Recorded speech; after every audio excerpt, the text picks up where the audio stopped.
baby. How you doing? Meow, meow, meow, meow, meow, meow, meow, meow, meow, meow, meow, meow, meow, meow, meow, meow, meow. Those are love bites, by the way. She does that when I scratch her back. She like tries to get fleas on. You're stuck in my shirt. There you go. Anyway, Daniel. God, I keep forgetting it. This is the paint that I like to use, my friends, for painting like bumpers and stuff like that, or even the hard bodies, because that paint, like, it's hard as hell. Like, it doesn't really even scratch. It's really, really strong. You hate when you got something on your foot there. Anyway, this is the stuff I'm using to paint your bumpers, Daniel. Yeah, you can do some reading on there. Dries in 8 minutes. It says it dries in 8 minutes and it's tack free in 15. So that means like it's not dry then, is it? So it's kind of wrong. But anyway, you can put on a second coat like 10 minutes after. So it's actually really, really fast. You can do a lot in a short amount of time. Plus, this is like $4 something a can. But we'll say $5 a can, and it's heavy. Not like when you buy a RC can of paint. It's like, you know, this big, actually smaller than that, and you get like just barely enough paint to paint the inside of a Lexan body, maybe. And then if you want it to look really good, then you got to paint behind that paint with some other color, so it you know, gets darker. So it's like bullshit, and it's expensive. This shit is cheap. You're getting like probably, I don't know, that much paint in it. The rest is accelerant, and for instance, I used this kind of paint when I painted this guy and the canoe, and it was the same kind of paint that I used to paint my King Hauler, which is yellow. The same kind of paint I used to paint a couple other projects that I did. I ended up painting like 4 or 5 bodies out of it with about, you know, 3 or 4 coats. And it's got a, like, here, let's see if I can. See, it's not scratching it. See, I stick my nail on there, and it doesn't scratch. Oh, there we go. Okay, well, I finally did it, but that was a lot. Anyway, plus, you can touch up with model paint afterwards, like those little, what are they called? What do they call that shit? Haynes paint or Hans paint? Tester's paint. And, you know, just touch up little areas. No big deal. But, this is what I'm using to paint Daniel's bumpers. Let's take a look at one here without bashing it. Here it is, my friend. Oh yeah, started raining again. But there it is. That's just the first coat of white. So you light little dusting, and then next I'll get heavier and heavier.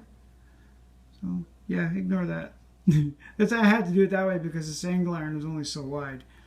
I could have done it differently if I used a different piece, but at the time when I was building it, it didn't.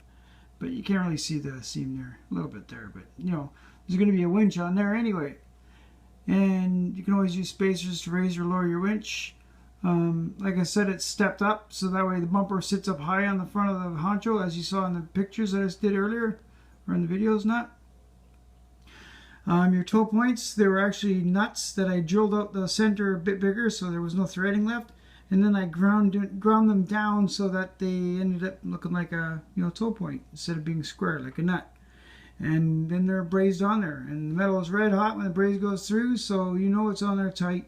You can ask Ramsey. I did his front bumper, and I did the toe points exactly the same on his, so they won't break off. The braze marks, my brazing will not break. And if it does break, send it back to me. I'll fix it. Send it back to you. But don't do it on purpose. It shouldn't just break. Put it that way. And like I said, I'm not the best at doing sanding, and I'm not the best at doing painting. But you know, they'll look great when they're on the truck. I still have to do like 3 or 4 more coats of paint on these, but I can't do it now because now it's raining. So yeah, here's one of your sliders. These actually go up a little bit, like those holes are off centered. And when you put them on your truck, Daniel, sorry, it goes this way up, like that. So, you know, the bars are at the bottom and that goes up that way. Otherwise, it'll sit down like that, and that's not the right way. It's not the right way. You want them on the truck like this. And you just use your original hardware. You know, just make sure the holes are there. The 2 center holes are just a screw. You might want to see if you can find some longer screws but they'll still thread in. But yeah, you can use longer screws if you want. But when you put in the nuts and bolts that hold your links on, you know, that'll hold it tight. But there's one of your sliders, and they're strong too. You can pick the truck up with those too if you like. I also made a similar set for Devolution Dave. If you check on his channel, look at his rock sliders. He's got the same style rock sliders.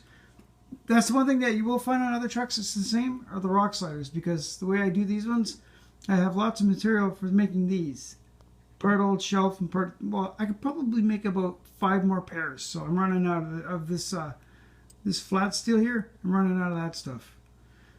Actually, I'm running out of my metal. I don't have much left, so you know, I'll build as long as I can until I run out of material.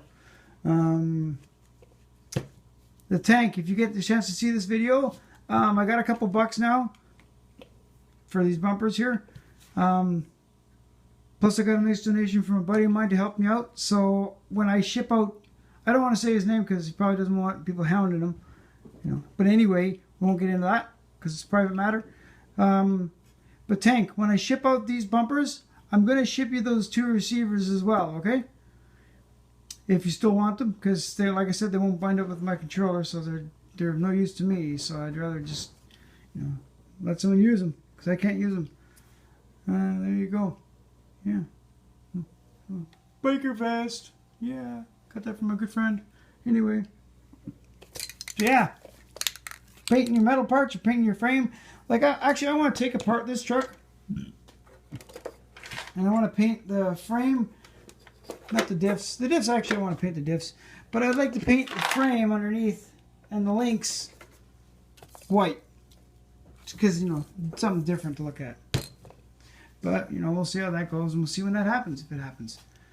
But, what's that guy's name? Kevin Miller.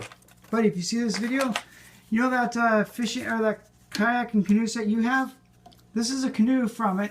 I sanded it down, and then I painted it yellow, and then I painted the trim. And this is a fishing net. I have to get you in here. Can't really see. This is a fishing net. I just painted the handle silver, painted the end black, and this meshing that's on here was actually a net, a piece of a net that I used, well, you know, for fishing, like fish out, not in that tank, but like, you know, for catching the fish or for picking out debris. It was just a piece of that. Even if your wife has a pair of old pantyhose, you can cut a piece out, fold it over, and it makes it look better than that plastic stuff. Because I have the exact same net that you have, but I just cut off all that stuff. Yeah. So there you go. There's that in a nutshell. Yeah. This is the rubber duck. I can't remember who named it, but you know. This is actually the first Exo cage that I ever made, and it was just the cab section forward. And then when I put it on a K5 Blazer I have upstairs, the gray one, I made this back section, and this bar used to go straight across here and went across.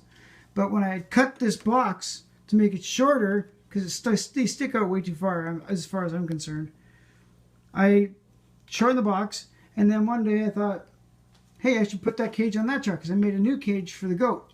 And then I slid on there, and with the rear box cut as short as I made it, it actually fit the old cage that was on the K5 Blazer. Like, look how close and perfectly that fit. It couldn't have got it any better by luck, because I actually cut out about 1.5 inches out of the box, and it turned out to be the perfect length for this piece. So all I had to do was cut off the part that went across up here, and then heated these up, bent them down, and rebrazed them onto here, and left it like that. And it actually fit this truck perfectly. Because, I mean, the front half of this cage was meant for one of these Toyota bodies, but it was made for the black truck upstairs, the goat, which now looks completely different. But there you go. So if anybody out there thinks, oh, I can't build stuff like this, yeah, you can. You just got to find a way. I didn't know how to do this. Well, let's say up like 3 years ago, I'd never made anything like this. I can't remember what was the first thing that I made. I don't really remember. Actually, I think it might have been this cage. This might have been my first thing that I actually made before I even made any bumpers. And, you know, it's been 3 years, and I know I'm getting better. I'm making cooler and cooler stuff. You know, now that's normal. That's normal for me. So if anybody wants a really well-made bumper, you know, let me know. I do have some stuff left, not a lot. I don't know if I'm going to be getting any more because the stuff that I have, the good stuff that I have, was donated to me by a really good friend. I don't want to say who because I don't want, you know, people hounding him. But I'm almost out of that stuff now. I'm getting really, really low. But it works. Like, what I mean is, if you want a cool bumper, you know, now's the time to check it out, because these bumpers, or the material that these bumpers are made out of, I think it's 16 gauge. They're not really heavy. It's, you know, there is weight to it, obviously, but it's steel. But, and this tube is hollow, it's a brake tube, and this piece is actually bicycle spoke. So they're not that heavy, but they're really, really strong. And if you look at the body or these parts up against the truck, it would be about 1/2 inch thick steel if it was scale. Well, it's built scale, but it would be equivalent to being about 1/2 inch thick, you know, in comparison to the truck. That's what I did. I did the figuring on it, and that's what it comes up to. No, I didn't do the math. I don't really measure anything.